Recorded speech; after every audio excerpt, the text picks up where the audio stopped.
नमस्कार, सुप्रभात। आप देख रहे हैं खबर दिल्ली और समय हो चला है दिल्ली की 25 बड़ी खबरों को जानने का। इससे पहले यदि आप वीडियो को लाइक नहीं किए हैं तो लाइक कर दीजिए और चैनल को सब्सक्राइब कर लीजिए। तो आइए एक नजर डालते हैं 25 बड़ी खबरों पर फटाफट अंदाज में।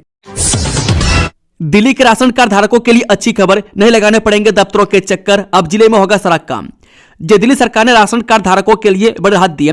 अब उन्हें विधानसभा स्तरीय खाद्य आपूर्ति कार्यालयों के चक्कर नहीं लगाने पड़ेंगे। सभी कार्य और समस्याओं का समाधान जिला कार्यालयों में होगा।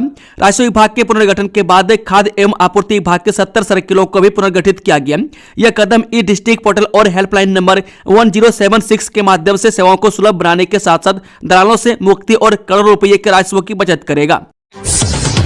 भूजल में यूरेनियम का जहर, दिल्ली वासियों के दिमाग और मानसिक स्वास्थ्य पर मंडरा रहा खतरा। दिल्ली के भूजल में यूरेनियम की सुरक्षित सीमा से अधिक मात्रा पाई गई है, जिससे दिमाग, तंत्रिका तंत्र और मानसिक स्वास्थ्य पर गंभीर असर पड़ने का खतरा है। केंद्रीय भूजल बोर्ड की रिपोर्ट के अनुसार 103 नमूनों में से 13 में यूरेनियम का स्तर तय सीमा से अधिक था। यह समस्या धीरे धीरे बढ़ रही है, जिससे दिल्ली एक साइलेंट हेल्थ इमरजेंसी की ओर बढ़ रही है। विशेषज्ञ बच्चों और बुजुर्गों के लिए विशेष खतरे की चेतावनी दे रहे हैं। हंगामे के साथ शुरू हुआ दिल्ली विधानसभा का शीतकालीन सत्र, आम आदमी पार्टी के 4 विधायक निलंबित, क्या बोले एलजी। दिल्ली विधानसभा का विंटर सेशन हंगामे के साथ शुरू हुआ। उपराज्यपाल बीके सक्सेना ने दिल्ली सरकार की उपलब्धियां गिनाई, जिनमें 1 लाख करोड़ का बजट, डिजिटल सेवाएं, स्वास्थ्य व शिक्षा में सुधार और बुनियादी ढांचा विकास शामिल है। हालांकि आप विधायकों के हंगामे के चलते संजीव झा, कुलदीप कुमार, जर्नैल सिंह और सोमदत्त को पूरे सत्र के लिए निलंबित कर दिया गया। दिल्ली में ट्रैफिक चालान निपटारे के लिए 7 जगह लगेगी लोक अदालत, 1,80,000 लोगों को मिलेगी राहत। दिल्ली में यातायात के लंबित चालानों के निपटारे के लिए 10 जनवरी को 7 जिला अदालतों में लोक अदालत लगेगी। दिल्ली राज्य विधिक सेवाएं प्राधिकरण और दिल्ली यातायात पुलिस द्वारा आयोजित इस अदालत में 1,80,000 लोगों का निपटारा होगा। सोमवार से दिल्ली यातायात पुलिस की वेबसाइट से नोटिस डाउनलोड किए जा सकेंगे। 30 नवंबर 2025 तक वर्चुअल कोर्ट को भेजे गए समझौता योग्य चालान इसमें शामिल होंगे। दिल्ली वासियों को फिलहाल ठंड से राहत नहीं, आईएमडी का अलर्ट, अगले 2 दिन तक शीतलहर के आसार। दिल्ली में इस सप्ताह तापमान में उतार चढ़ाव का दौर रहेगा। रविवार को न्यूनतम 7.4 डिग्री सेल्सियस और अधिकतम 17.3 डिग्री सेल्सियस दर्ज किया गया। मौसम विभाग ने सोमवार को हल्के से मध्यम कोहरे और अधिकतम 18 डिग्री सेल्सियस, न्यूनतम 8 डिग्री तापमान का अनुमान लगाया। पूरे सप्ताह अधिकतम 18 से 21 डिग्री सेल्सियस और न्यूनतम 8 से 10 डिग्री सेल्सियस के बीच रहने की संभावना है। अगले 2 दिनों तक शीतलहर के आसार हैं। डीयू के मिरांडा हाउस कॉलेज में पिंक बूथ की शुरुआत, छात्राओं को मिलेगा सुरक्षित माहौल। दिल्ली विश्वविद्यालय के मिरांडा हाउस कॉलेज में दिल्ली पुलिस ने पिंक बूथ स्थापित किया। यह बूथ छात्राओं, शिक्षिकाओं और महिला कर्मचारियों की सुरक्षा बढ़ाने के लिए है। यह उन्हें बिना डर के अपनी समस्याएं साझा करने, साइबर अपराध और छेड़छाड़ की शिकायतें दर्ज करने का सुरक्षित मंच प्रदान करेगा। दिल्ली पुलिस आयुक्त और डीयू के कुलगुरु इसका उद्घाटन करेंगे। यह महिलाओं के सम्मान और सशक्तिकरण की दिशा में महत्वपूर्ण कदम है। बारापुरा एलिवेटेड कॉरिडोर की लागत 964 से बढ़कर 1635 करोड़ पहुंची, फेज 3 में 671 करोड़ का नुकसान। अधिकारियों की लापरवाही के कारण दिल्ली सरकार को बारापुरा एलिवेटेड कॉरिडोर फेज 3 परियोजना में 671 करोड़ रुपए का नुकसान हुआ है। इसकी लागत 964 करोड़ से बढ़कर 1635 करोड़ 3 लाख रुपये हो गई है। देरी के चलते ठेकेदार को 266 करोड़ का भुगतान भी करना पड़ा। अब 31 जुलाई तक काम पूरा होने की उम्मीद है, जिससे पूर्वी दिल्ली से दक्षिणी दिल्ली तक यातायात सुगम होगा। अब हर रेबीज केस की देनी होगी जानकारी, दिल्ली सरकार करेगी नोटिफाइबल डिजीज घोषित। दिल्ली सरकार ने रेबीज को महामारी रोग अधिनियम के तहत नोटिफाइबल बीमारी घोषित करने का निर्णय लिया है। इसका उद्देश्य प्रभावी निगरानी, समय पर रिपोर्टिंग और त्वरित सार्वजनिक स्वास्थ्य कार्रवाई सुनिश्चित करना है। सभी स्वास्थ्य संस्थानों को रेबीज मामलों की जानकारी देना अनिवार्य होगा। दिल्ली के 11 जिलों में एंटी रेबीज वैक्सीन उपलब्ध है। सरकार रेबीज उन्मूलन के लिए स्टेट एक्शन प्लान को अंतिम रूप दे रही है, जिसका लक्ष्य रेबीज से होने वाली मौतों को शून्य करना है। अधिसूचना जारी होने के बाद सभी स्वास्थ्य संस्थानों, सरकारी और निजी, के लिए रेबीज मामलों की जानकारी तुरंत संबंधित स्वास्थ्य प्राधिकरणों को देना अनिवार्य होगा। विशेषज्ञों के अनुसार रेबीज के लक्षण एक बार प्रकट होने के बाद यह लगभग घातक हो जाता है, लेकिन समय रहते सही इलाज से इसे पूरी तरह रोका जा सकता है। ऐसे में शुरुआती रिपोर्टिंग रेबीज से होने वाली मौतों को रोकने में निर्णायक भूमिका निभाती है। दिल्ली दंगों में आरोपी उमर इमाम की जमानत याचिका खारिज होने पर क्या बोली सीएम रेखा गुप्ता। जो सुप्रीम कोर्ट ने साल 2020 में हुए दिल्ली दंगों में आरोपी उमर खालिद और शर्जील इमाम की जमानत याचिका को ठुकरा दिया। सुप्रीम कोर्ट ने बाकी 5 आरोपियों को सशर्त जमानत दे दी है। सुप्रीम कोर्ट के इस फैसले पर अपनी प्रतिक्रिया देते हुए सीएम रेखा गुप्ता ने कहा कि दंगे भड़काने वालों को जेल में ही रहना चाहिए। वहीं सुप्रीम कोर्ट ने इस मामले में बाकी 5 आरोपियों को राहत देते हुए 12 शर्तों के साथ जमानत दे दी है। आरोपियों की याचिका पर सुनवाई के दौरान आरोपी उमर और शर्जील को झटका देते हुए कहा कि ये दोनों 1 साल तक इस मामले में जमानत याचिका दाखिल नहीं कर सकते। दिल्ली में 2600 साल पुराने इतिहास और बुद्ध की विरासत से रूबरू हो रहे दर्शक 6 महीने तक चलेगी प्रदर्शनी। जिराय पिथौरा किले के कल्चरल कॉम्प्लेक्स में लगी बुद्ध के पिपरवा अवशेषों की अंतर्राष्ट्रीय प्रदर्शनी में दर्शकों को गहरी और तथ्यात्मक ऐतिहासिक जानकारी देने की खास व्यवस्था की गई है। साल 1898 में पिपरवा की खुदाई के दौरान मिले ये अवशेष बुद्ध धर्म के शुरुआती दौर के पुरातात्विक अध्ययन के लिहाज से बेहद जरूरी माने जाते हैं। बता दें कि प्रदर्शनी में पुरातात्विक महत्व की मूर्तियों, चीजों और तांबे के पात्रों पर लिखी पांडुलिपियों की कॉपी रखी गई है। हर ऑब्जेक्ट के साथ QR कोड भी दिया गया है, जिसे स्कैन करने पर उस चीज से जुड़ी पूरी जानकारी मिल जाती है। यह प्रदर्शनी 6 महीने तक चलेगी। यहाँ कैफे और सौवेनियर शॉप भी बनाई गई है, जहां से लोग अवशेषों और मूर्तियों की बड़ी साइज की फोटो खरीद सकते हैं। नए साल में दिल्ली को मिलेगी 1000 ई बसें। 4 बस डिपो भी जल्द खुलने को तैयार। नए साल की पहली तिमाही में दिल्ली वालों को करीब 1000 नई इलेक्ट्रिक बसें मिलने की उम्मीद है। इसके बाद डीटीसी के बेड़े में 100% ई बसें होंगी। दिल्ली के परिवहन मंत्री डॉक्टर पंकज सिंह ने बीते दिनों बस निर्माता कंपनियों के साथ बैठक कर बसों की डिलीवरी में हो रही देरी पर नाराजगी जताते हुए कंपनियों को इसमें तेजी लाने के निर्देश दिए थे। उसी का नतीजा है कि कंपनियों ने दिसंबर 2025 से मार्च 2026 तक डिलीवरी का शेड्यूल दिया। दिसंबर में 120 से अधिक बसों की डिलीवरी हो चुकी है। अब जनवरी में 9 मीटर वाली 156 बसें और 12 मीटर वाली 120 बसें मिलेंगी। जनवरी से मार्च 2026 के बीच 829 बसों की डिलीवरी की योजना है। लक्ष्मी नगर में हैवानियत की हदें पार। शादी वाले घर में दबंगों का तांडव, बाप बेटे को नंगा कर पीटा। देश की राजधानी दिल्ली के लक्ष्मी नगर इलाके से एक चौंकाने वाली घटना सामने आई है। यहां के बैंक के एनक्लेव में कुछ दबंगों ने एक कारोबारी परिवार के साथ जमकर मारपीट की।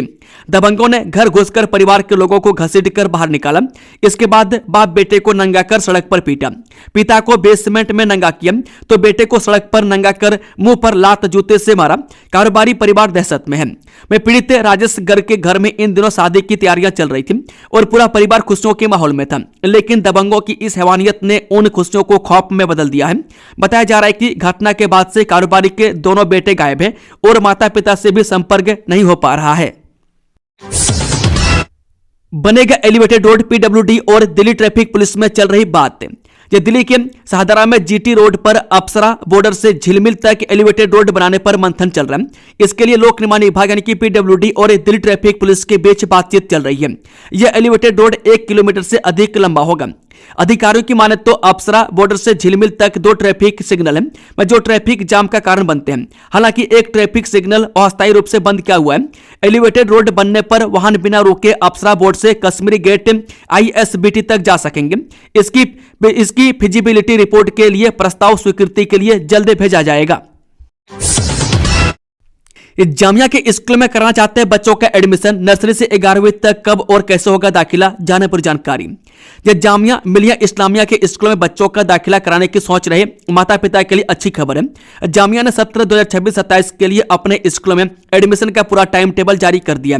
यूनिवर्सिटी ने एडमिशन से जुड़ा प्रोस्पेक्टस भी वेबसाइट पर डाल दिया, जिसमें तारीख और फीस और आवेदन का तरीका साफ साफ बताया गया है।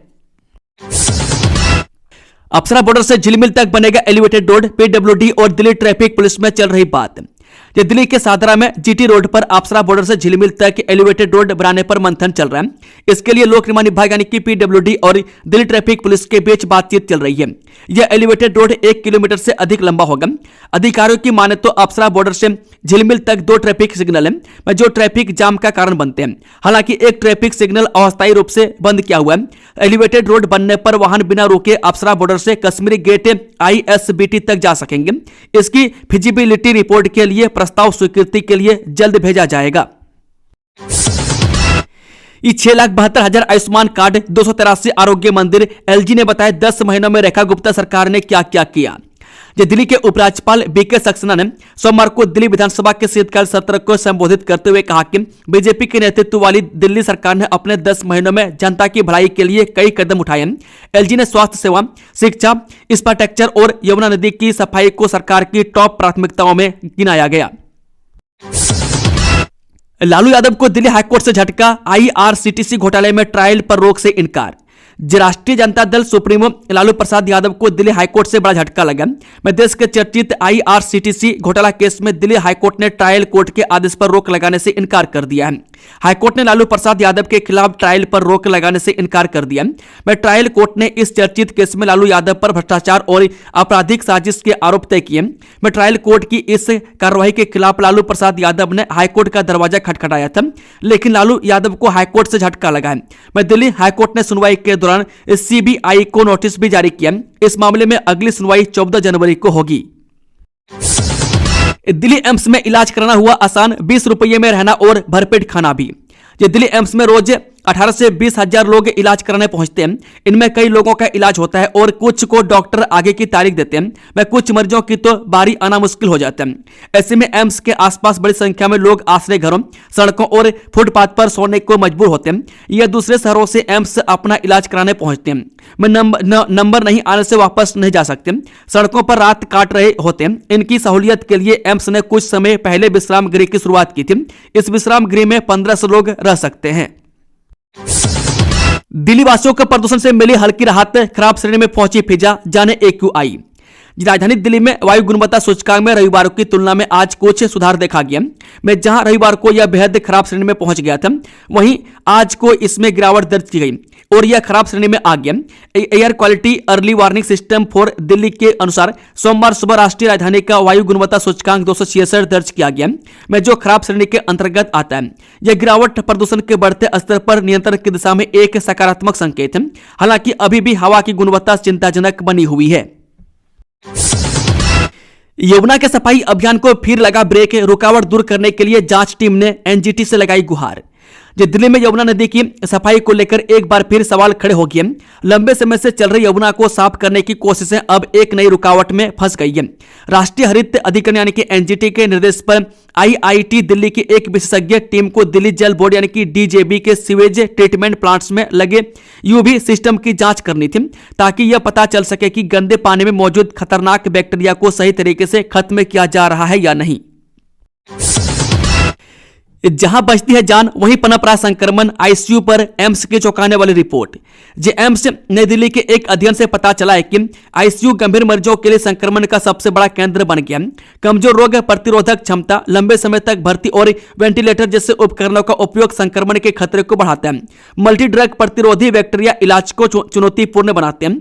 संक्रमण रोकने के लिए सख्त स्वच्छता और प्रोटोकॉल आवश्यक है। दिल्ली एयरपोर्ट पर नई सुविधाओं के साथ लॉन्च होगा महाराजा लॉन्ज, यात्रियों के आराम के लिए होंगे खास इंतजाम।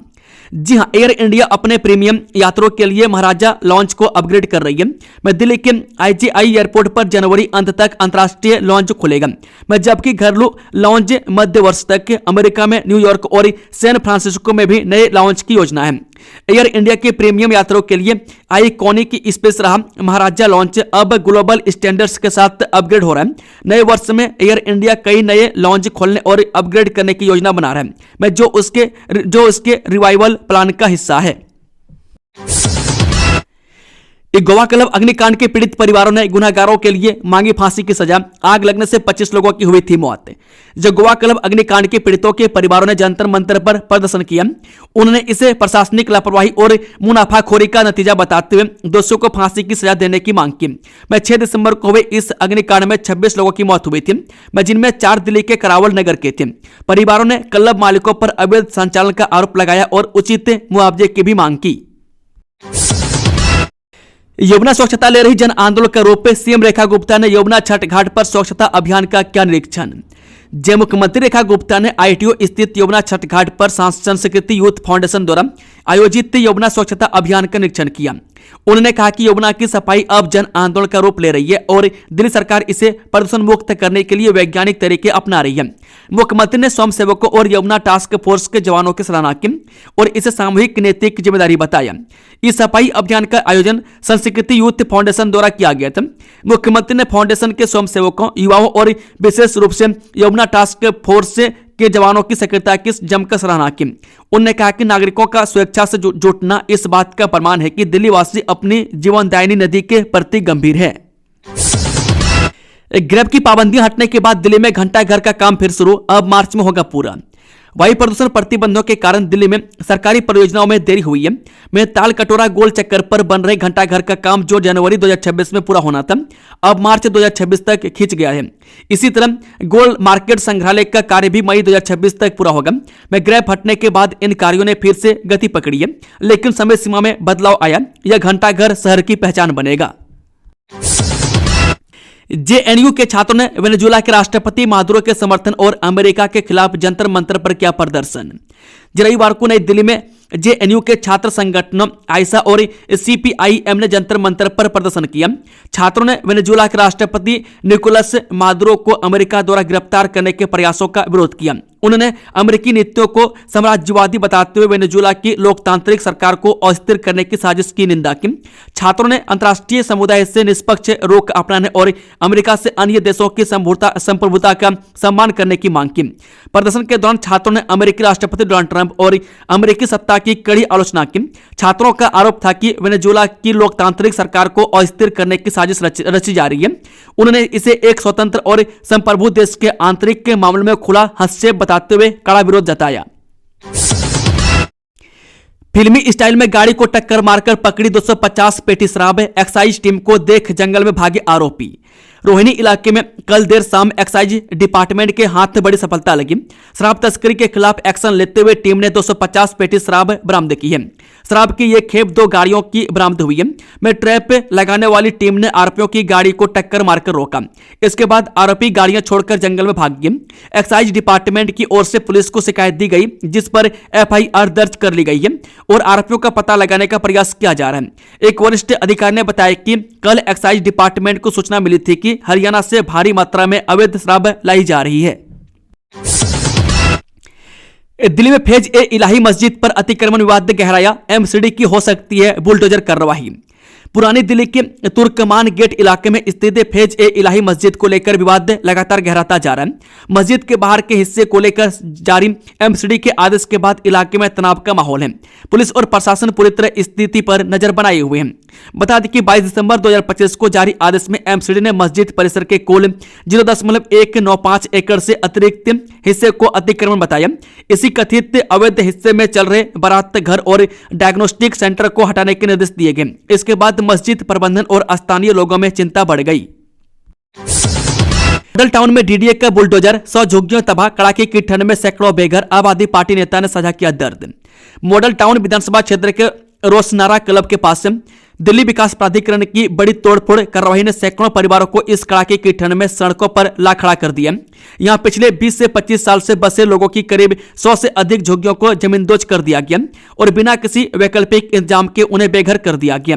पीड़ित परिवारों का रोना यही है कि उनके पास राशन कार्ड, वोटर आईडी और अन्य सभी आवश्यक दस्तावेज मौजूद हैं जो उनके यहां रहने को वैधता देते हैं। फिर भी प्रशासन ने ठंड के मौसम में उन्हें खुले आसमान के नीचे जीने के लिए मजबूर कर दिया।